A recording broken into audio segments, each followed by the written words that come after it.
मित्रांनो, शालिनी भक्तिसागरमध्ये तुमचे मनपूर्वक स्वागत आहे।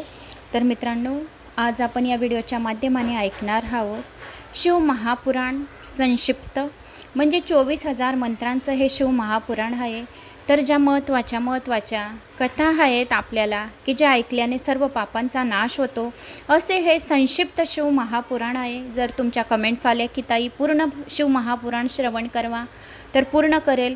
पण गणेश पुराण येत आहे 27 तारखेला, गणेश चतुर्थी आहे, तर आपल्याला गणेश पुराण लावायचं आहे। म्हणून जेवढे दिवस गणेश जयंतीच्या अगोदर जेवढे दिवस संक्षिप्त शिव महापुराण आपल्याने श्रवण केलं तेवढे चांगले, कारण की अगोदरच आपण लेट झालो आहे। तुम्हाला तर माहिती आहे की अक्षदाच्या ॲडमिशनला मी भोपाळ गेली होती, त्यामुळे खूप लेट झाली। काही माझे सासरे शांत झाले होते 2 नंबरचे। माझे सासरे, मी सर्वात मोठी, माझे सासरे मिळून 6 भाऊ आहेत हे, तर 6 भावांमधून 2 नंबरचे सासरे शांत झाले, त्यामुळे 1.25 महिने झाल्याशिवाय मी शिवपुराण वाचू शकत नव्हती। तर आज 1.25 महिना पूर्ण झाला, तर 15 दिवस आपल्याजवळ जर श्रावण महिन्याचे आहेत, तर आपण का त्याचा लाभ घ्यायचा नाही। म्हणून मग जेवढं माझ्याने होईल संक्षिप्त शिव महापुराण तुमच्यापर्यंत मी पोचेल। जसे तुम्ही कमेंट्स करत आहेत, माझा आत्मविश्वास वाढवत आहेत। आपल्या गावांच्या भरपूर गावांच्या कमेंट्स येत आहेत। पहिले शिव महापुराणाचे माझे भाग 31 आहेत, तर ते 31 भागांवर खूप काही कमेंट्स आल्या, धन्यवाद, थँक्स। मी ते नावं वाचण्यात 10 मिनटं चालले जातील, त्यामुळे मी नावं गावाचे वाचून दाखवत नाही। तुम्हाला कथा तरी 10 मिनटाची ऐकायला मिळेल की या शिव महापुराणामध्ये किती छान गोष्टी आहेत आणि काय सांगितलं आहे पुराणांमध्ये, शिवाने, पार्वती मातेने कसे हे शिव महापुराण आहे, तर त्याचा आपण जास्तीत जास्त लाभ घेऊया। म्हणून मी गावांच्या कमेंट्स वाचून दाखवत नाही। धन्यवाद, थँक्स। तुमच्या भरपूर गावांच्या कमेंट्स येत आहेत, मनापासून सर्वांना मी थँक्स म्हणते। कोणी चॅनलला नवीन आलं असेल तर लाल बटनवर सबस्क्राईब करा, ऑलवर क्लिक करा, जास्तीत जास्त जणांना शेअर करा। कुठून कोणत्या गावात आपल्या गावाची कमेंट्स, कुठून कोणत्या गावात तुम्ही माझी ही कथा ऐकत आहोत, आपल्या गावाची कमेंट्स, एक गावाची कमेंट्स करून माझा आत्मविश्वास वाढवावा, जास्तीत जास्त जणांना शेअर करावा। स्वयंपाक बनवता महिलांनो सर्वांनी शिव महापुराण ऐका, म्हणजे स्वयंपाकाच्या तुम्ही जो स्वयंपाक बनवणार त्याच्यात या शिव महापुराणाचे मंत्र पडतील आणि आपल्या मुलांची खरोखर प्रगती होईल। अशक्य ते शक्य होईल। माझा अनुभव तुम्हाला माहितीच आहे की अशक्य ती शक्य गोष्ट झाली आमच्या फॅमिलीमध्ये। म्हणजे माझी मुलगी, आम्ही विचार पण केला नव्हता की डॉक्टर सर्जनसाठी तिचा नंबर लागेल एवढ्या चांगल्या सिटीमध्ये, मेट्रो सिटीमध्ये, आणि एवढी फीस आहे, तर एवढी 20 लाख रुपये एका वर्षाची फीस आहे। तर भगवंताने फक्त 10 लाख मला भरायचे आहेत, तर खरोखर भगवंत आपल्या पाठीवर आहे। एका वर्षाची फीस 10 लाख आहे आणि बाकी मुलांना 20 लाख आहे, तर काही ना काही चमत्कारच आहे की ज्याच्यात आपल्याला हा नंबर लागला। आणि मी तुम्हाला कमेंट्स काही केलेल्या होते की माझ्या मुलीसाठीच प्रार्थना करा, तुमची ही प्रार्थना भगवंताने ऐकली।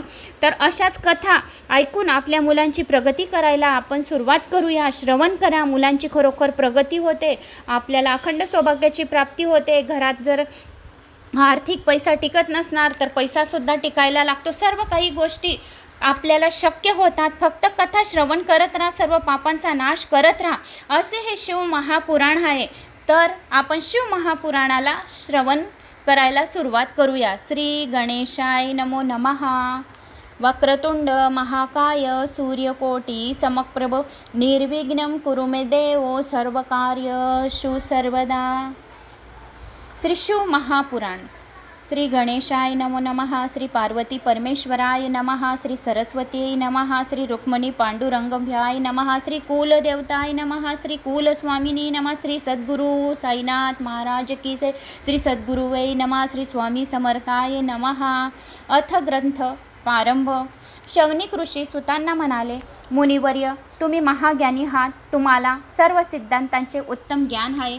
मला सर्व पुराणांचा सारांश विशेष तत्वाने जाणून घ्यायचा आहे। तसेच माझ्या मनात साधनेविषयक काही प्रश्न आहेत, त्यांची उत्तरं मिळाली तर मला समाधान वाटेल। हे मुने, ज्ञान आणि वैराग्ययुक्त भक्तीने विवेक उत्पन्न होतो। हा विवेक कसा वृद्धिगंत करावा? साधू पुरुष आपल्या क्राम, क्रोधांधी, मानसिक विकारांचे कसे निवारण करतात? या कलयुगात जीव मुख्यतः असुरी स्वभावाचे झालेले आहेत। त्या जीव समुदायाला आता शुद्ध करायचं एकच साधन आहे, तर ते मन शुद्ध करायला शिव महापुराणाचे श्रवण करायला हवे।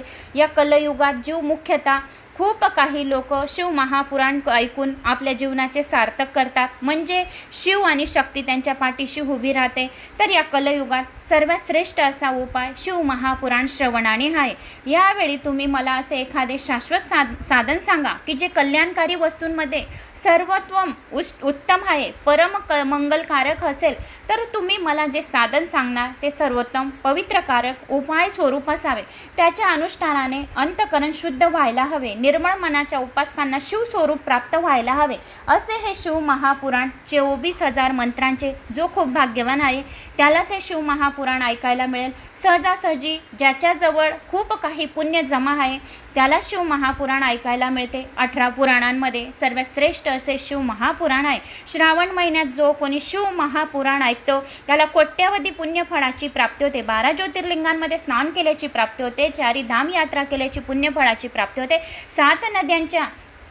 7 नद्यांमध्ये स्नान केल्याची प्राप्ती होते. असे हे शिव महापुराण आहे. सूत म्हणाले, शौनिकजी तुम्ही धन्य आहात. तुम्हाला पुराणकथा श्रवणांबद्दल असलेले प्रेम आणि आस्था पाहून मला खूप मोठे समाधान वाटत आहे. मी तुम्हाला विचारपूर्वक एक परमोत्तम साधन सांगणार आहे. हे साधन सर्व शास्त्रातील सिद्धांतांनी युक्त भावभक्ती वृद्धिंगत करणारे आहे. भगवान शंकरांना परम संतुष्ट करणारे आहे. हे श्रवण इंद्रियांची तृप्ती करणारे आहे. अमृत स्वरूप दिव्य रसायन आहे. त्या सर्वोत्तम शास्त्राचे नाव आहे शिव महापुराण.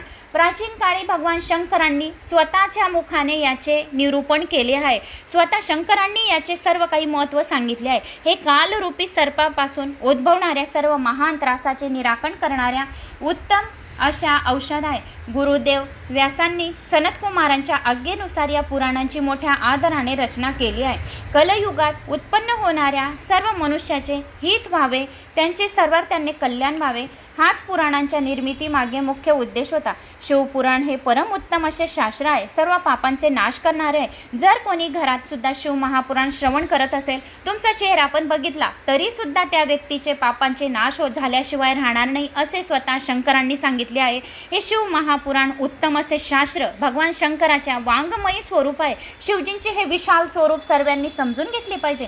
यातील आशय आत्मसात करण्याचा प्रयत्न केला पाहिजे. याचे श्रवण पठण करणे हे शिवजींची सेवा मानली गेली आहे.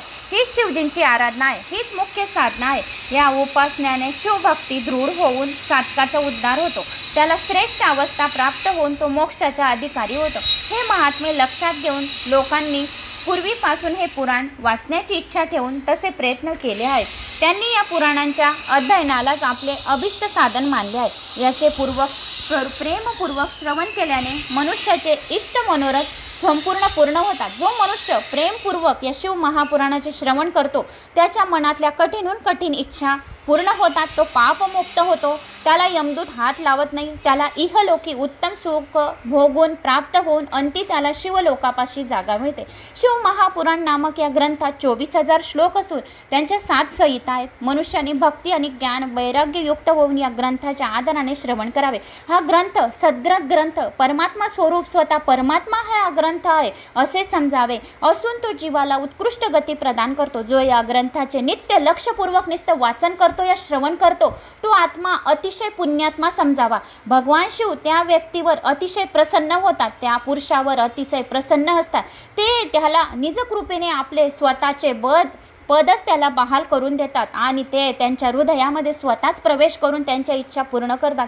जो मनुष्य नित्यनेमाने नुसते शिव महापुराण असं सुद्धा बोलले, या ग्रंथाची नुसती पूजा सुद्धा केली तरी त्याला सर्व प्रकारची सुखे ऐश्वर्य धन धान्य त्याला शिव महापुराण श्रवण केल्याने मिळते. शिवलोकी त्याला गती मिळते. जो मनुष्य या ग्रंथाला नुसते रेशमी ग्रंथात सुद्धा गंडाळून ठेवतो तरी सुद्धा त्याला सत्कार करण्याचा योग मिळतो आणि त्याला मान प्रतिष्ठेत वाढ करतो. तो सर्व अधिक सुखी राहतो. जो शिव महापुराण श्रवण करतो, 1 शब्द अर्धा मिनिट 3 मिनिट अर्धा घंटा पाव घंटा 1 घंटा 1 सेकंड सुद्धा जो श्रवण करतो तो जगामध्ये सर्वात सुखी राहतो. शिव महापुराण श्रवण करणारे व्यक्ती सर्वात जास्त सुखी राहतात. शिव महापुराण अत्यंत निर्मळ असे आहे. भगवान शंकराचे सर्वस्व आहे. म्हणून जो कोणी ज्या कोणाला आपले इह परलोक कल्याण करायचे असेल, चांगले दृढतेने आपल्याला जर वागायचे असेल, या आपली मान प्रतिष्ठेत वाढ करायची असेल त्याने या ग्रंथाचे प्रेमाने आदराने नित्य प्रयत्नपूर्वक श्रवण केले पाहिजे. हे शिवपुराण धर्म अर्थ काम आणि मोक्ष असे चतुर्विध पुरुषार्थांचे साध्य करून देणारे आहे, मंगलमय आणि कल्याण करणारे असे हे शिव महापुराण आहे. तर शिव महापुराणामध्ये 24,000 मंत्रांचे जो खूप भाग्यवान आहे त्यालाच या कथा ऐकायला मिळतील. जर एक पाण्याची बाटली कथा ऐकता ऐकता जवळ ठेवली तर दिवसभर आपल्या मुलांना ते पाणी प्यायला द्या, म्हणजे त्यांच्या बुद्धीमध्ये विकास होईल. घरात शिंपडा, झाडांना टाका, स्वयंपाकाच्या पाण्यामध्ये टाका. हे पाणी पिल्याने आजारपणासुद्धा नाहीसा होईल. जर मोबाईल लावून दिलेला आहे तर एक पाण्याची बाटली जवळ ठेवा, त्या पाण्यात थोडीशी रक्षा टाका, 2 अगरबत्ती लावून द्या देवाजवळ आणि ती थोडी रक्षा राख त्या पाण्याच्या बाटलीत टाका. म्हणजे जो व्यक्ती आजारी असेल त्यालासुद्धा हे शिव महापुराणाचं पाणी दिलं तर त्याचा आजारपणा 7 दिवसात चांगला होईल आणि मुलांना चांगली प्रगती होईल, मुलांना चांगली बुद्धी येईल. जो मुलगा बोलत नसणार तो बोलायला लागेल, जो पांगळा असेल तो चालायला लागेल. अशा या कथांचे श्रवण केल्याने श्रद्धा आणि विश्वासाने शिव महापुराणाचे नुसते श्रवणसुद्धा केले आणि ते पाणी प्यायला दिले तरी सर्व गोष्टींमध्ये हे पाणी अतिशय अमृत समान राहील आणि आपले मृत्यूगंड टळणारे असे हे शिव महापुराणाचे पाणी आहे. आपले दीर्घ आयुष्य वाढवणारे आहेत. तर एक पाण्याची बाटली नक्की ठेवावी. आता देवराज ब्राह्मणाचा उद्धार कसा झाला ती कथा आता सांगत आहे. देवराज ब्राह्मणाच्या सर्व पापांचा कसा काय नाश झाला. शौनिक म्हणाले, सूतजी तुम्ही धन्य आहात, तुम्ही परमार्थ तत्व यथार्थ जाणले आहेत. तुम्ही आम्हाला शिवपुराणाचे अद्भुत आणि दिव्य महात्म्य सांगून मोठी कृपा केली आहे. या भूलोकी शिवकथेसारखे कल्याणप्रद आणि सर्वश्रेष्ठ असे अन्य साधन नाही, ही गोष्ट आमच्या लक्षात आली आहे. आता कलयुगात या कथेच्या पुण्यप्रभावाने कोणते कोणते पातक शुद्ध होतात ते सांगून या जगाला कृतार्थ करा अशी आमची विनम्र प्रार्थना आहे. सूत शौनिकांना म्हणाले, मुनिवर्य शिवपुराणाच्या श्रवण पठनाने पापी दुराचारी दुष्ट आणि काम क्रोध आदी विकारांनी व्यापलेले सर्व मानव शुद्ध होतात. मी तुम्हाला याविषयीची एक पुरातन कथा सांगतो. तिच्या श्रवणाने मनुष्याच्या पापांचा पूर्णतः नाश होतो. फार पूर्वीची गोष्ट आहे. किरातांच्या नगरात देवराज नावाचा एक दुर्मिळ आणि दरिद्र ब्राह्मण राहत होता. तो वैदिक धर्माला अनुसरून वागत नसे, वैश्यवृत्तीचा अवलंब करून रसादिकांची विक्री करीत असे. त्याने विश्वासघात करून अनेकांना फसवले होते, अनेकांना ठार करून त्यांचे धन लुबाडले होते. तो यत्किंचितही दान धर्म करीत नसे. तो वेश्यगमन करणारा आचारभ्रष्ट विप्र होता. एके दिवशी सहजगत्या फिरत देवराज प्रतिष्ठानपूर नामक नगरात प्रवेशला. तेथे त्याला एक शिवालय दिसले. त्या मंदिराच्या मंडपात अनेक साधू आणि महात्मे जमले होते. या ब्राह्मणाने तेथेच विश्रांती घेण्याचे ठरवले. त्या रात्री त्याला ताप भरला, खूपच त्रास होऊ लागला. त्या समयी एक ब्राह्मण उपस्थित श्रोत्यांना शिवपुराण ऐकवत होता. तापाने फणफणत हसूनही तो ब्राह्मण शिवकथेचे लक्षपूर्वक श्रवण करत होता. हे कथा वाचन महिनाभर चांगले चालू होते. त्या अवधीत व्याधीने जर्जर होऊन तो ब्राह्मण तेथेच पडून राहिला होता. गलित गात्र असून त्याला संपूर्ण पुराण कथा श्रवण करण्याचा लाभ झाला. तो खूप आजारी होता तरी सुद्धा त्याला शिव महापुराण कथा श्रवणाचा लाभ झाला. त्याच्या आयुष्यात एवढेच काय, ते पुण्यकर्म शिव महापुराण श्रवण करण्याचे घडले होते. मग तो लवकरच मरण पावला. यमदूतांनी त्याच्या जीव आत्म्याला पाशांनी बांधून मारत यमलोकी नेले. तेवढ्यात भगवान शंकराचे पार्षदगण त्वरेने तेथे आले. ते कर्पुरासमान शुभ्र वर्णाचे होते. त्यांच्या भस्मचर्चित सर्व अंगावर रुद्राक्षांचे आभूषणे होते. त्या प्रत्येकाच्या हातात तीक्ष्ण त्रिशूळ होते. त्यांनी यमदूतांना धमकावले आणि मारहाण करून पिटाळून लावले. त्यांनी देवराजांची पाशातून मुक्तता केली. त्याला शिवलोकी नेण्यासाठी एक दिव्य विमान बसवले. त्यामुळे यमलोकात मोठी खळबळ माजली. यमदूतांचा कोलाहल ऐकून यमधर्म आपल्या प्रसादातून बाहेर आला. साक्षात रुद्र समान दिसणाऱ्या पार्षदगणांना पाहून त्याला मोठमोठे आश्चर्य वाटले. त्याने भीतीपोटी त्याच्याकडे कसलीही विचारणा केली नाही. अंतर्दृष्टीने सर्व प्रकार जाणून घेऊन तो गप्प राहिला. त्याने शिवदूतांचा सन्मान केला, त्याची यथाविधी पूजा केली, उत्तम आदरातिथ्य करून त्यांना प्रेमाने निरोप दिला. देवराज विप्राला समवेत घेऊन ते सर्वजण कैलास लोकी गेले. त्यांनी त्या ब्राह्मणाला करुणा सागर शिवजीच्या स्वाधीन केले. अशा प्रकारे शिवपुराण कथा श्रवणाने दुष्टात्मा असूनही त्या ब्राह्मणाला श्रेष्ठ गती प्राप्त झाली. ही कथा ऐकून शौनिकांना आनंद झाला. ते सूतजींना म्हणाले, हे महामते, तुम्ही सर्वज्ञ आहात. तुमच्या ही कथा ऐकून शौनिकांना खूप आनंद झाला. ते सुतजींना म्हणाले की तुमची ही कथा ऐकून आम्हाला खरोखर खूप कृतार्थ झाले. कृपाप्रसादाने मी खूप आनंदित झालो. तुम्ही सांगितलेल्या या कथेचे माझे मन फार प्रफुल्लित झाले आहे. भगवान शंकरावरील प्रेम भक्ती वृद्धिंगत व्हावी म्हणून तुम्ही मला आणखी काही एखादी कथा सांगा.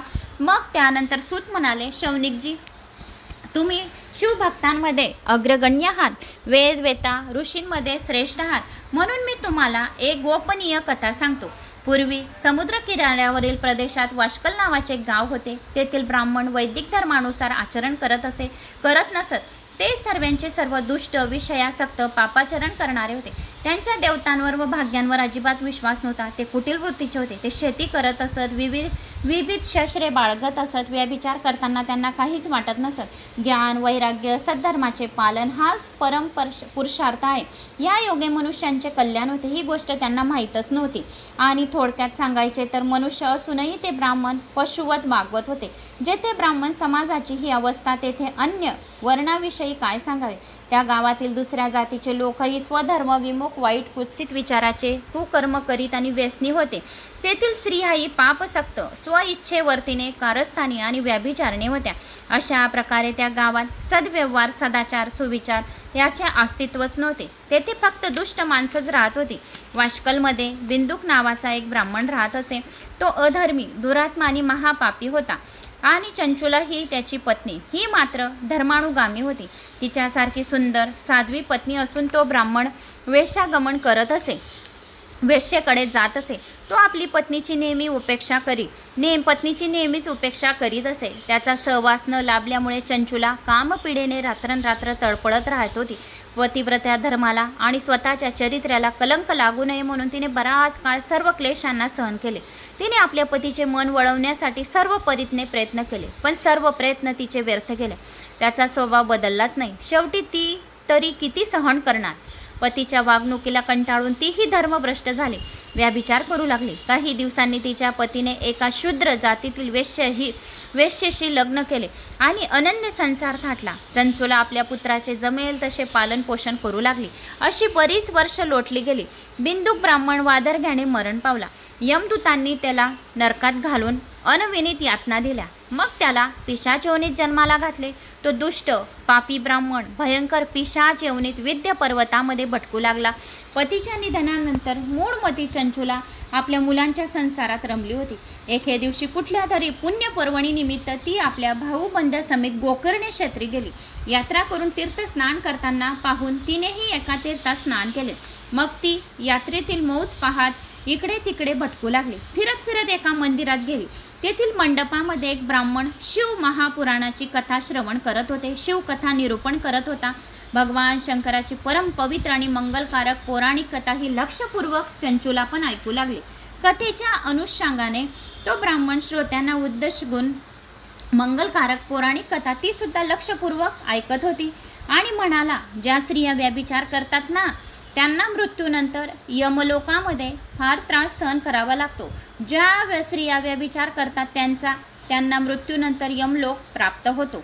यमाचे दूत त्याला भयंकर यातना करतात, छळ करतात. तप्त लोखंडी सळ्यांनी त्यांच्या गुप्त अंगामध्ये डाग देतात. त्यांना तप्त लोखंडी पुरुष मूर्तींना आलिंगन द्यायला लावतात. तेव्हा ते जीवात्मा भयंकर किंचाळतात. आम्हाला या यातना सहन होत नाही, व्यभिचार करणार नाही, आम्हाला सोडा, असे वारंवार ओरडून सांगतात. पण यमदूतांना त्याची दया येत नाही. तेथील नियम देव, ऋषी, मनुष्य अशा सर्वांना समान बंधनकारक आहेत. तेथे कोणालाही सूट नाही. प्रत्येकाला आपल्या दुष्कर्माची फळे भोगावीच लागतात. म्हणून स्त्रियांनी या पुरुषांनी केव्हाही अर्धमास प्रवृत्त होऊ नये. पुराणिकांचे बोलणे ऐकून चंचुला खूप भयाने व्याकुळ झाली. तिच्या सर्व अंगाला घाम फुटला, घशाला कोरड पडली, शरीर थरथर कापू लागले. कथा संपल्यानंतर सर्व मंडळी निघून गेली. चंचुला पुराणिकासमोर गेली. तिने त्याचे पाय धरले व म्हणाली, हे ब्राह्मण देवता, धर्माला न जाणल्यामुळे माझ्याकडून सतत दुराचार घडला आहे.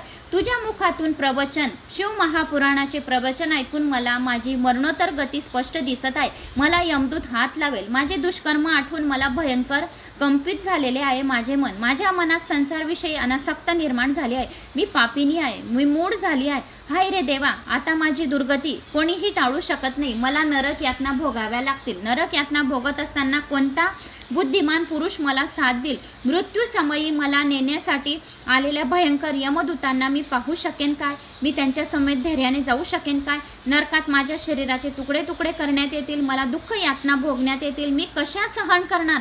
पापचरण केल्यामुळे मी डुबणार, नष्ट होणार, मारली जाणार, जळून जाणार. हे ब्राह्मणा, दुष्कर्माच्या परिणामाचा विचार करून माझे हृदय या दुःखाने फुटून जात आहे. आता मी काय करू? कोणाला शरण जाऊ? मला माझ्या कुकर्माचा पश्चाताप होत आहे. मी तुझे पाय धरले आहेत. आता तूच माझी माता, तूच माझा पिता, तुला माझी करुणा येऊ दे. तू मला पापमुक्त होण्यासाठी मार्गदर्शन कर. माझी निराशा करू नको. मी तुला शरण आली आहे. मी तुला मनोमन गुरु मानले आहे. तू या अबलेचा उद्धार कर. तेव्हा सूत म्हणाले, शौनिकजी, अशा प्रकारे खेदाने विलाप करत चंचुला त्या ब्राह्मणाला एकसारखी विनवणी करू लागली. तिची अवस्था पाहून त्या विप्रेला दया आली. त्याने तिला प्रेमपूर्वक उठवले. तो तिचे सांत्वन केले आणि ब्राह्मण चंचुला म्हणाली, बाई, खरोखरच भाग्यवान आहेस. आता भगवान शंकराच्या कृपेने शिव महापुराणातील ही वैराग्यपूर्ण कथा ऐकून तू अगदी वेळेवर जागृत झाली आहेस. तुला आपल्या कृतकर्माचा पश्चाताप होत आहे. ही तुझ्या कल्याणाचा आणि उद्धाराच्या दृष्टीने खूप चांगली गोष्ट आहे. तू घाबरू नको, चिंता पण करू नको. तू शिवजींना शरण जा. जो कोणी शिवजींना शरण जातो त्याच्या सर्व पापांचा नाश होतो. जो कोणी शिवाच्या कथा ऐकतो, जो कोणी शिव महापुराण ऐकतो, त्याच्या सर्व गोष्टींचा, जेवढे तुमच्या घरामध्ये व्यक्ती असतील तेवढ्या व्यक्तींचा, सर्व पापांचा नाश होऊन 71 पिढ्यांचा उद्धार होईल. म्हणून तू शिव महापुराण ऐक आणि शिवजींना शरण जा. त्याच्या कृपेने तुझी सर्व पापे नष्ट होतील आणि तुला उत्तम गती प्राप्त होईल. तुला उत्तम सुखदायक श्रेष्ठ अशी गती मिळेल. तुला यमदूत हात लावणार नाही. तुला शिवलोकाची प्राप्ती होईल. मी आधी सांगितलेली कथा ऐकून तुझी बुद्धी पश्चातापाने शुद्ध झाली आहे. तुझ्या मनात विवेक आणि वैराग्य उत्पन्न झाले आहे. पापीजनांसाठी पश्चाताप हे सर्वात मोठे प्रायश्चित आहे. पश्चाताप हाच आपल्याला दुष्कृत्याकडे डोळसपणे पाहायला लावतो. पश्चातापामुळेच मन पापाचरणापासून परावृत्त होतं. साधूजन म्हणतात, पश्चाताप हेच आत्मशुद्धी आहे. जो पश्चाताप करतो की मी हे वाईट काम केले आहे, तिथेच आपल्या वाईट काम तिथेच सुटून जाते आणि आपल्या आत्म्यामध्ये परमात्मा विराजमान होतो. म्हणून पश्चाताप यायलाच पाहिजे. वाईट काम जर केले काहीतरी तर पश्चाताप एक वेळा पण केले तरी आपण त्या पापापासून मुक्त होऊन जातो. आत्मशुद्धीचे प्रथम साधन म्हणजे पश्चातापच आहे. जो आपल्या पापाचे निराकरण व्हावे म्हणून प्रायश्चित घेऊ शकतो. जो मनुष्य विधीपूर्वक प्रायश्चित करतो, या मनात बोलतो, त्याला निर्भय प्राप्त होते आणि त्याचे पापांचे नाश होते. जो आपल्या कुकर्मासाठी स्वतःला दोषी मानतो, त्याबद्दल खेद मानून पश्चाताप करतो. जो आपले काही वाईट कर्म केले आणि त्याने जर दोषी मानले तर तो त्या पापापासून सुटून त्याला उत्तम गतीची प्राप्ती होते, त्याला शिवलोकाची प्राप्ती होते. यात शंका मुळीच नाही आहे. तर शिवपुराणाचे महात्म्य फार फार थोर आहे. याच्या श्रवणाने चित्तशुद्धी होते, मन निर्मळ होते. शुद्ध चित्तामध्ये शिव आणि पार्वतीचा वास असतो. असा विशुद्ध आत्मा शिवपदाचा अधिकारी होतो. शिव महापुराणातील कथा मानवांसाठी उत्तम उपदेश आणि कल्याणप्रद आहे. त्यांचे लक्षपूर्वक श्रवण करावे. या कथा भवरोगांचा नाश करणाऱ्या आहे. संसाररूपी बंधने तोडून टाकतात. या शिवकथांचे श्रवण पठन करून त्यावर वारंवार चिंतन मनन करावे. हेच निधिध्यासायन होय. ही एक प्रकारे शिव आराधनाच आहे. या आराधनाने चित्त शुद्ध होते, ज्ञान आणि वैराग्य वृद्धिगत होते, शिवभक्ती अतिशय दृढ होते. त्या योगे शिवजीची प्रसन्नता लाभून त्याच्या कृपा प्रसादाने दिव्य मुक्ती प्राप्त होते. ज्याचे चित्त अहनिश प्रपंचात गुंतलेले आहे तोच पशु होय. तो या संसाररूपी बंधनातून कधीही मुक्त होत नाही. हे ब्राह्मणी, म्हणून माझे तुला असे सांगणे आहे की तू आपले मन विषयापासून परावृत्त करून ही परम पावन शिवकथा भावभक्तीने लक्ष देऊन ऐक. ही कथा श्रवण केल्याने आत्मा शुद्ध होतो. तुला मोक्षाची प्राप्ती मिळेल. जो मनुष्य निर्मळ अंतकरणाने शिव महापुराणाचे श्रवण करतो, भगवान शंकराच्या चरणाचे चिंतन करतो, त्याला याच जन्मात मोक्ष प्राप्ती मिळते. त्याला याच जन्मात मुक्ती मिळते. त्याला याच जन्मात शिवलोकामध्ये जागा मिळते. त्याला यमदूत हात लावत नाही. त्याला यमयातना होत नाही आणि त्याच्या परिवाराला सुद्धा यमयातना सहन करायला लावत नाही. त्याच्या पुऱ्या परिवाराचा उद्धार तो होतोच, पण पूर्वजांचा सुद्धा उद्धार होतो. त्याचे पूर्वज सुद्धा संतुष्ट होतात. त्याचे पूर्वज नरकात पडलेले असतील ते सुद्धा नरकामधून बाहेर येऊन त्यांना मोक्षाची प्राप्ती होते. हे त्रिवार सत्य आहे. सूत म्हणाले, शौनिकजी, एवढे बोलून जो शिवभक्त ब्राह्मण क्षणभर थांबला. त्याचे हृदय भरून आले. त्याचे डोळे मिटले. तो शंकराचे मनोमन ध्यान करू लागला. चंचुलाची अवस्था काही वेगळी नव्हती. पश्चातापाने ती अतिशय दग्ध झाली होती. तिला आशेचा एक नवा किरण दिसत होता. ब्राह्मणाच्या उपदेशाने तिचे अंतःकरण प्रसन्न झाले होते. तिच्या डोळ्यातून आनंदाश्रू वाहू लागले. तिने ब्राह्मणाचे पाय धरले आणि म्हटले, हे विप्रश्रेष्ठा, तुझे बोलणे ऐकून मी खूप कृतार्थ आणि धन्य झाले आहे. तू परमार्थाचा उत्तम मार्गदर्शक आहे, मोठा परोपकारी आहे. तू खरोखर धन्य आहे, प्रशंसनीय आहे. हे साधो, मला नरकाची खूप भीती वाटत आहे. तू माझा उद्धार कर. शिव महापुराणातील अमृत समान असलेली ही कथा ऐकून जर माझ्या मनात वैराग्य उत्पन्न होऊ शकते तर त्या संपूर्ण पुराणाच्या श्रवणाने किती पुण्यफळाची प्राप्ती होईल. किती संपूर्ण पुराण जर श्रवण केले मी तर किती श्रेष्ठ पुण्यफळ मला मिळेल याची मी कल्पनाच करत नाही. माझ्या मनात संपूर्ण शिव महापुराण ऐकण्याची खूप इच्छा निर्माण झाली आहे. ही माझी पूर्ण मनोकामना तू पूर्ण कर अशी माझी विनम्र प्रार्थना आहे, असे चंचुलाने त्या ब्राह्मणाला सांगितले. चंचुलाचे बोलणे ऐकून त्या पुराणिक ब्राह्मणाला परम संतोष वाटला. त्याने तिला शिव महापुराण ऐकण्याची तयारी केली आणि दर्शवली. त्यानंतर ती ब्राह्मणी गोकर्णी क्षेत्रातच राहिली. जर एका व्यक्तीने सुद्धा शिव महापुराण ऐकले आणि दुसऱ्याला हा व्हिडिओ दिला या शेअर केला या सांगितलं याच्याबद्दल तर त्याला कोट्यावधी पुण्यफळाची प्राप्ती होते. म्हणून ब्राह्मणाने चंचुलाला शिव महापुराण ऐकण्याचे हो सांगितले. कारण शिव महापुराण जर कोणाला आपण श्रवण केले तर त्याचे किती पुण्य होईल याची गणनाच नाही आहे. 24,000 मंत्रांचे एवढे पुण्य शिव महापुराण श्रवण केल्याचे पुण्य त्या व्यक्तीला लाभते असे स्वतः शिवाने सांगितलेले आहे. त्यानंतर ती ब्राह्मणी गोकर्णी क्षेत्रातच राहिली. पुराणिकांची नित्यनेमाने सेवा करू लागली. तो शुद्ध चित्त आत्मा आणि सर्व काही ज्ञानी ब्राह्मण तिला शिव महापुराण आत्मा शुद्ध करून शिव महापुराण सांगू लागला. तीही परम श्रद्धेने तिचा आत्म्यामध्ये परमात्मा बसून श्रद्धेने शिव महापुराण श्रवण करू लागले. अशा प्रकारे तिला त्या पावन शिवपीठावर पावन शिव महापुराण ऐकण्याचा मोठा लाभ झाला. त्या कथांच्या पुण्यप्रभावाने तिचे अर्धे पाप अर्धे दुष्कर्म निस्ते श्रवण मात्रे जळून गेले आणि ती शिवजीचे सगुण साकार करण्यामध्ये मग्न झाली. त्या सच्चिदानंदमय स्वरूपाचे अहोरात्री ती चिंतन करू लागली. शिव शिव शिव शिव असे चिंतन करू लागली. ओम नमः शिवाय असे चिंतन करू लागली. शिवाय नमः ओम असे चिंतन करू लागली. रात्रंदिवस ती ओम नमः शिवाय या मंत्राचा जप करू लागली. ओम नमः शिवाय या मंत्राचा जप करायला कुठल्याही साधनेची कुठल्याही वेळेचे बंधन नाही. उठता बसता झोपता कोणतेही काम करताना ओम नमः शिवाय मंत्र जपू शकता असे शिव महापुराणामध्ये सांगितले आहे. मग ती अहोरात्री शिव महापुराणातून शिवचा मंत्र जप करू लागली. तिच्याने ते जप करत करतच सर्व अर्धे कर्म तिचे पाप कर्म जळून गेले. ती शिवजींचे सगुण साकार रूपाचे आणि सच्चिदामय स्वरूपाचे आता ती अतिशय चिंतन करू लागली. तिला दृढ वैराग्य प्राप्त झाले. कसलेही आसपास राहिले नाही. आयुष्य मर्यादा पूर्ण झाल्यानंतर तिने गोकर्ण क्षेत्री शांतपणे पूर्ण डोळे मिटले. तेवढ्यात तेथे शिवलोकातून एक दिव्य विमान आले. ते अत्यंत तेजस्वी आणि शोभमयान ते विमान होते. त्यात रुद्र समान दिसणारे पार्षदगण त्या विमानात बसलेले होते. त्यांनी तिला सन्मानाने त्या चंचुलाला त्या विमानात बसवले. तेव्हा तीही दिव्य स्वरूप दिवगणांना प्राप्त झाले. विमान शिवलोकी पोचले. शिवगणांनी चंचुलेला शिवसभेत नेले. तेथील वैभवशाली उच्च आसनावर भगवान शंकर विराजमान झाले होते. त्या सनातन स्वयंभू ईश्वराला 5 मुखे होती आणि प्रत्येकी 3 याप्रमाणे 15 नेत्र होते. त्याच्या प्रत्येक मस्तकावर अर्धचंद्राकृती दिव्य मुकुट शोभून दिसत होता. कंठ नीलवर्ण झाला होता. श्वेत वस्त्रे परिधान केली होती. त्याच्या वाम अंकावर भगवती गौरी माता बसली होती. ती विद्युलते समान अत्यंत तेजस्वी दिसत होती. तिचे लावण्य अद्भुत रूप होते. सर्व देवता त्यांची सर्व सेवा करण्यासाठी तेथे तत्परतेने उभ्या होत्या. गणेशजी, भृंगी, नंदी, वीरभद्र आदी सर्व शिवगण आपल्या स्वामींच्या आज्ञेची वाट पाहत भक्तिभावाने हात जोडून उपस्थित होते.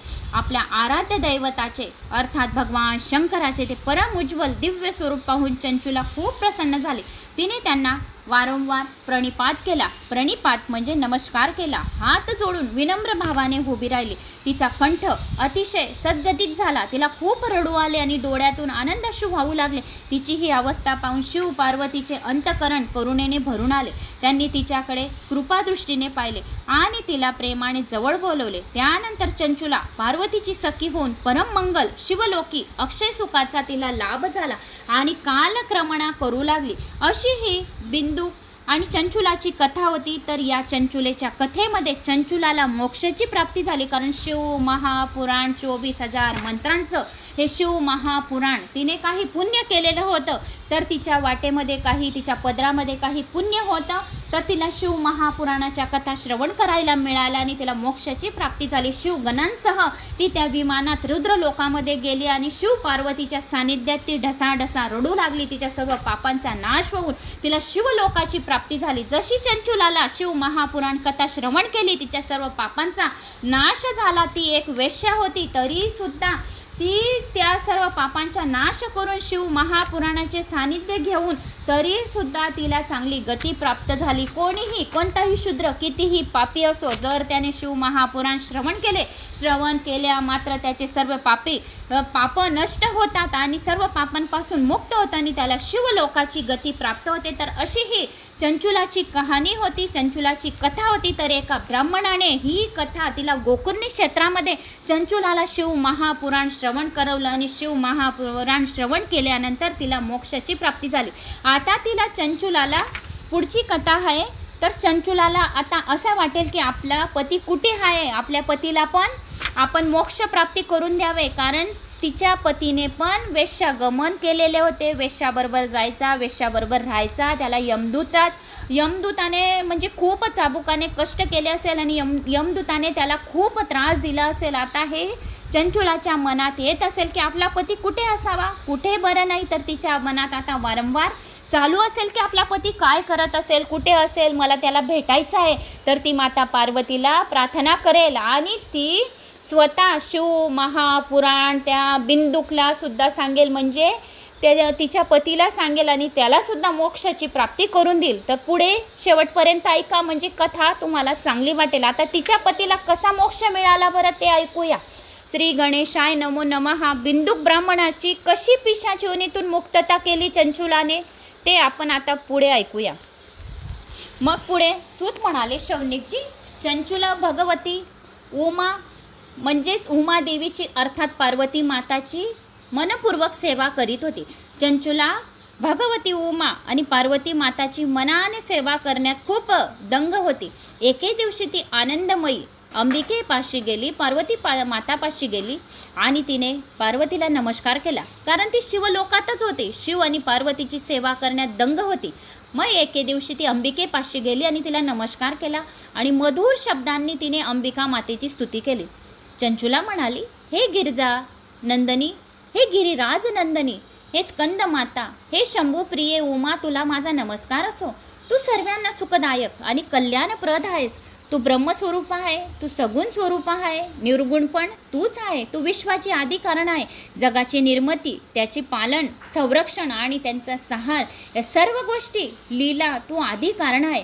तर सर्व काही लीला आदी माया तूच करते. सत्व तू आहे, रज तू आहे, तम तू आहे, त्रिगुणाचा आश्रय तू आहे, तू सूक्ष्मात्तर आहे, तू अनंत आहे, तू आदी माया जगदंबा शिवशक्ती आहे, तू सत चित्त आनंद स्वरूप तू आहे, तू मूळ प्रकृती आहे, तू भक्तवत्सल्य आहे, भक्ताभिमानी आहे. ब्रह्मा विष्णू महेश यांना कार्य प्रवृत्त करून त्यांना उत्तम प्रतिष्ठा मिळवून देणारी आहेस आणि संत सज्जनांना कैवारी घेणारी आहेस. तू असुरांचा नाश करणारी आहे. तू पराशक्ती आहे. तुझी कीर्ती आणि कर्तृत्व अगाध आहे. म्हणून देव, ऋषी, मानव, 33 कोटी देवी देवता सर्व काही तुझी आराधना करतात. पार्वतीची अशी ती चंचुला स्तुती करत होती. पार्वतीची स्तुती करताना चंचुलाचे अंतकरण डोळे अतिशय भरून आले. तिच्या डोळ्यातून ढसाढसा प्रेमाचे अश्रू वाहत होते. मग ती विनम्रतेने शांत उभी राहिली. तिची ही अवस्था पाहून पार्वतीला मोठे समाधान वाटले.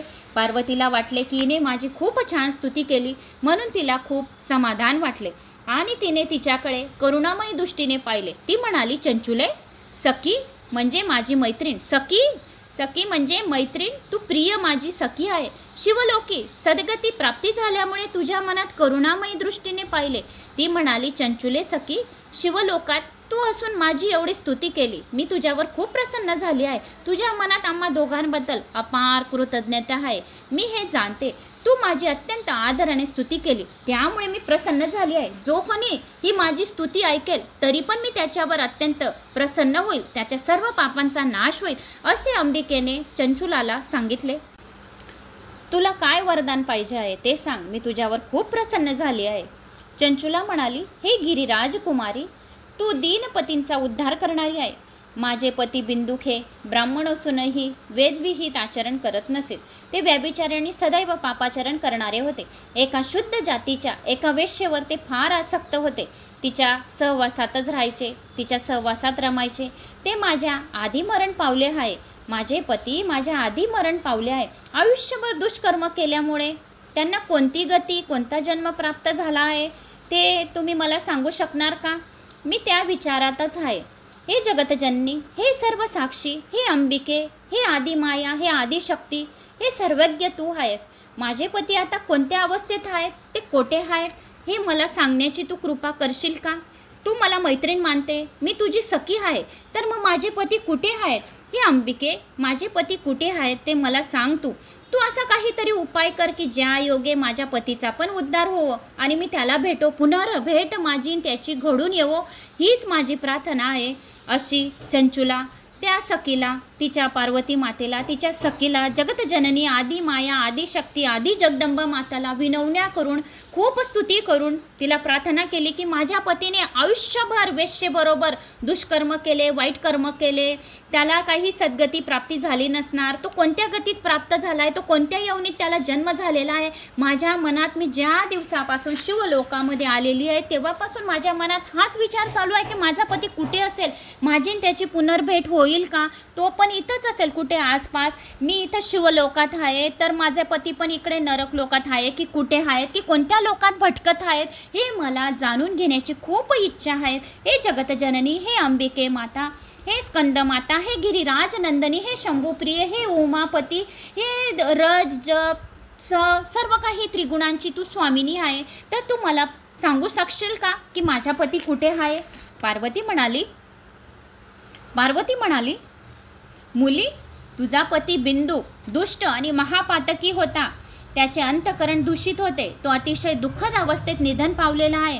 वेश्यागमन केल्यामुळे, कधीही अंघोळ न केल्यामुळे त्या मूर्खाला प्रदीर्घ काळ नरकात खितपत पडावे लागलेले आहे. तो नरकात आहे. तेथे त्याने अगणित माप यातना नरकामध्ये भोगल्या. उर्वरित पाप भोगण्यासाठी तो आता विंध्य पर्वतावर पिशाच रूपाने भटकत आहे. तहान भुकेने व्याकुळ होऊन नाना प्रकारचे क्लेश तो पिशाच योनीत भोगत आहे. सूत म्हणाले, शौनिकजी, गौरीच्या मुखातून बिंदुकाचे दुर्गतीचे वर्णन ऐकून चंचुलाला अतिशय वाईट वाटले. खूप हुदके देऊन देऊन रडू लागले की माझा पती पिशाच झालेला आहे, असे ती मनामध्ये विचार करून जोरजोरात रडू लागले.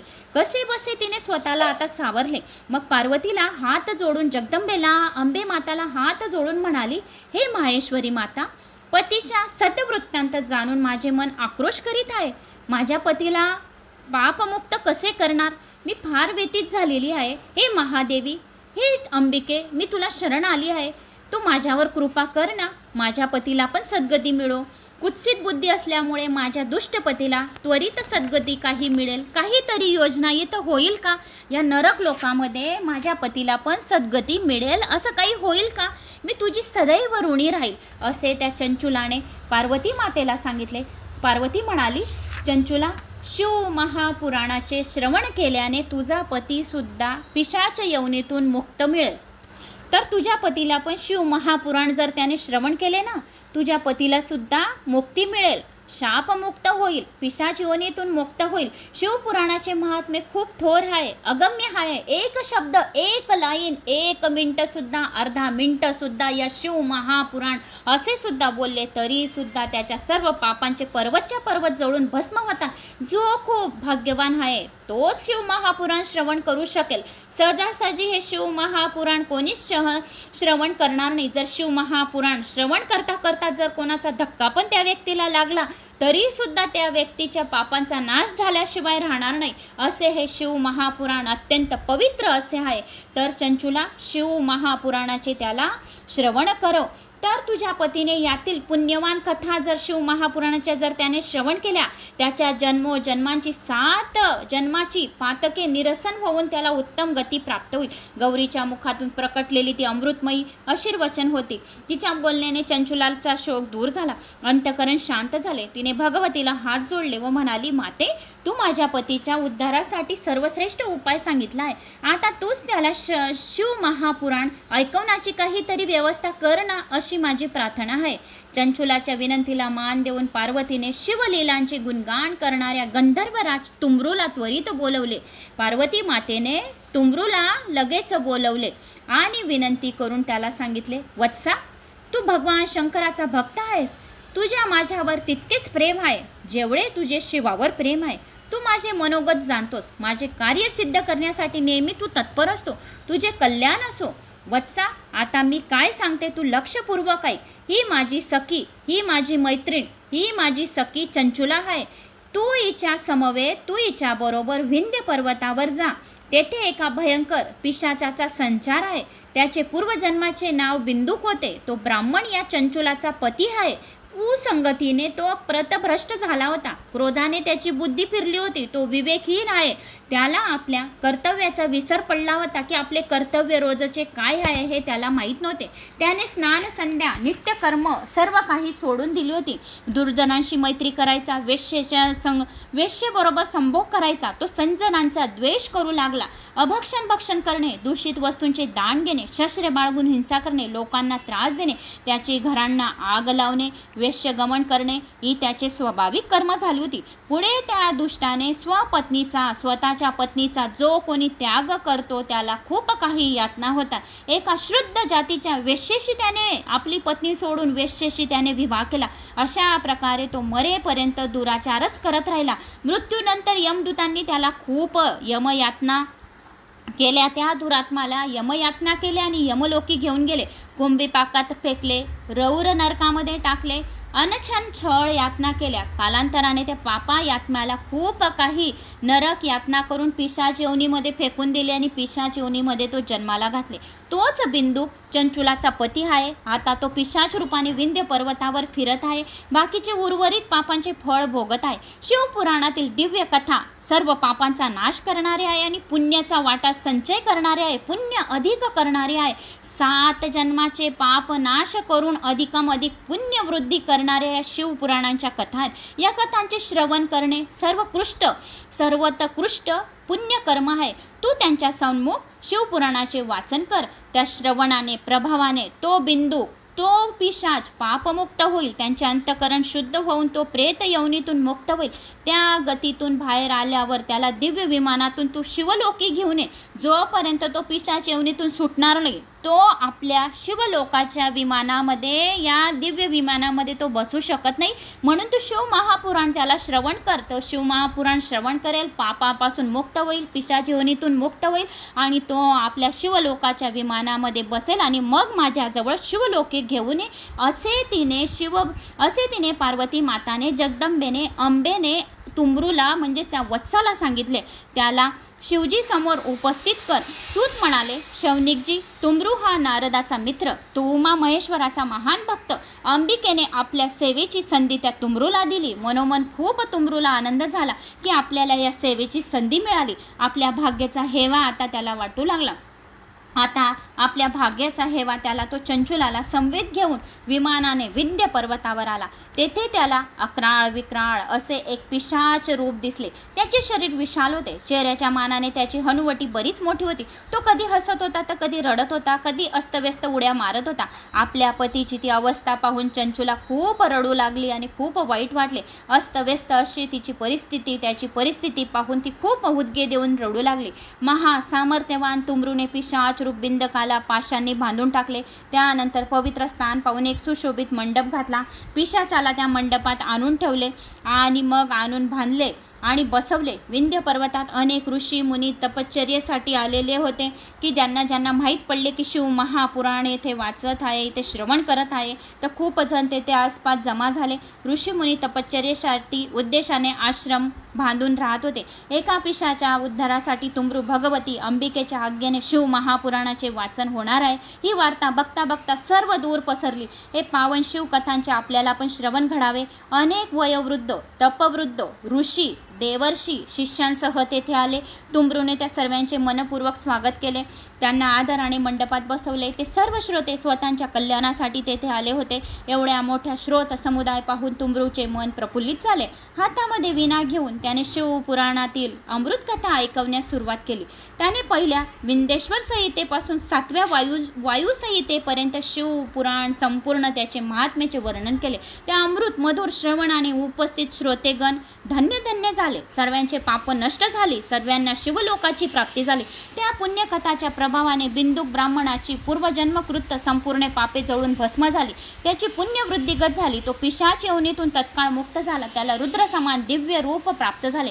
भाळी, तृतीय नेत्र, कर्पूर गौरम, विग्रह कांती, श्वेत वस्त्रे परिधान केलेली आणि शिवा समान आभूषणे धारण केलेली त्याची भस्मचर्चित तनू पाहून चंचूला खूप प्रसन्न झाली. श्रोत्यांनी आनंद व्यक्त केला. ते सर्वजण आश्चर्यचकित झाले होते. बिंदुक आणि चंचुलाने तुंबरेसहित उपस्थित असलेल्या तपस्व्यांना अत्यंत आदराने नमस्कार केला. त्यांचे चित्त परम आनंदाने भरून गेले होते. ते दोघे शिवजीचे यशोगान करू लागले. त्यांच्या मुखातून शिवस्तवन ऐकून श्रोतेही तल्लीन झाले. शिवपुराणाचे श्रवण ही त्या सर्व मंडळींसाठी फार मोठी पुण्यप्रवणी झाली. तपोनिष्ठ ऋषींनी शिवप्रभूंचा उत्सवपूर्व जय जयकार केला. त्या जयकाराने विंध्य पर्वताचा सारा आसमत दुमदुमून गेला. त्यांनी बिंदुक आणि चंचूला अनेक शुभ आशीर्वाद दिले. तुंबरूचे आभार मानून ते सर्व ऋषीजण आपापल्या आश्रमात परतले. तेवढ्यात तेथे शिवलोकातून एक तेजस्वी विमान आले. बिंदुक आणि चंचूला त्या विमानात बसून तुंबरेने कैलासाकडे प्रस्थान केले. मार्गामध्ये ते दाम्पत्य शिव महाप्रभूचे गुणगान करीत होते. शिवलोकी भगवान शंकर आणि देवी पार्वतीने त्या दोघांचे प्रसन्नतेने स्वागत केले. त्यांनी बिंदुकांचा सत्कार केला. शंकरांनी त्याला आपले पार्षद केले. अशा प्रकारे शिव महापुराणाच्या श्रवणाने आणि चंचूला दोघंही उद्धार झाला. शिव पार्वतीचे सानिध्य प्राप्त होऊन सनातन शिवधामी अखंड वास्तव्य झाले. तर अशी ही शिव महापुराणाची चंचूला आणि बिंदुकची कथा होती. तर मी ती तुम्हाला सांगितले आणि सर्व पापांचा नाश करणारी ही कथा होती. तर मला अशी आशा आहे की तुम्हाला माझी ही कथा आवडली असेल. आवडल्यास नक्की लाईक, शेअर, सबस्क्राईब करा. कमेंट्स बॉक्समध्ये ओम नमः शिवाय या आपल्या गावाची कमेंट्स नक्की करा. गावाची कमेंट्स याच्यासाठी की तुमच्या गावाचं नाव वाचून मला खूप आनंद येतो की माझी कथा कोणत्या कोणत्या गावात जात आहे, माझा आवाज कोणत्या गावात जात आहे, एवढंच, बाकी काही नाही. आवडल्यास लाईक, शेअर, सबस्क्राईब करा आणि रोज शिवकथा नक्की ऐका. शालिनी भक्तिसागर कथा हे माझं सेकंड चॅनल आहे. चॅनलचं नाव आहे शालिनी भक्तिसागर कथा. सर्च करा. तिकडे पण छोटे मोठ्या कथा, उपाय, मंत्र चालू असतात. त्या चॅनलला भेट देऊन सेकंड चॅनल बी सबस्क्राईब करावे. जय श्री महाकाल. आपण त्या अगोदर 12 ज्योतिर्लिंगांचं नामस्मरण करूया रोज. म्हणजे आपल्याला रोज 12 ज्योतिर्लिंगांमध्ये स्नान केल्याचे, 12 ज्योतिर्लिंगांचे दर्शन, यात्रा केल्याचे आपल्याला पुण्यफळाची प्राप्ती होईल. धन्यवाद. माझे 1 लाख सबस्क्रायबर तुम्ही करून दिले. त्यासाठी मी सर्वांचे मनापासून खूप कृतकृत्य धन्य मानते. 4 वर्षात माझे 1 लाख सबस्क्रायबर केले. खूप रात्रंदिवस मी मेहनत केली. जॉईंट फॅमिलीला राहते. पार्लर वगैरे बिझनेस 2-3 करते. काही लड्डू, मोदक पण कॅन्डल फ्रेग्रन्स सुरू केलेले आहे. तुमच्यापर्यंत टाईम भेटत नाही आहे कॅन्डल, मोदक आणि लाडू टाकायला कॅन्डलमध्ये. तर मोदक नक्की टाकेल गणेश चतुर्थीच्या वेळेस. तर ज्यांना पाहिजे असेल त्यांनीच फक्त ॲड्रेस आणि नंबर पाठवायचा. म्हणजे त्यांच्यापर्यंत ते मोदक नक्की पोचवण्याचा प्रयत्न करेन. तर आता आपण 12 ज्योतिर्लिंगांचे नामस्मरण करूया. श्री सौराष्ट्र सोमनाथंचं, श्री शैल्ये मल्लिकार्जुनम, उज्जैनियम महाकाल ओंकार ममलेश्वरम, परल्यां वेदनाथंचं, डाकिनियम भीमशंकरम, सेतुबंदे तु रामेश्वरम, नागेश्वम दारुकाबने, वाराणसी विश्वेश्वम, त्र्यंबकम गौतमी तटे, हिमालये तु केदारम, कृष्णेश्वर शिवालय, एतानि ज्योतिर्लिंगानि सायं प्राप्त पठेत् नर, सप्तजन्म कृतं पाप स्मरण विनयशती. नमः पार्वती पते हर हर महादेव शंभू. जय श्री महाकाल.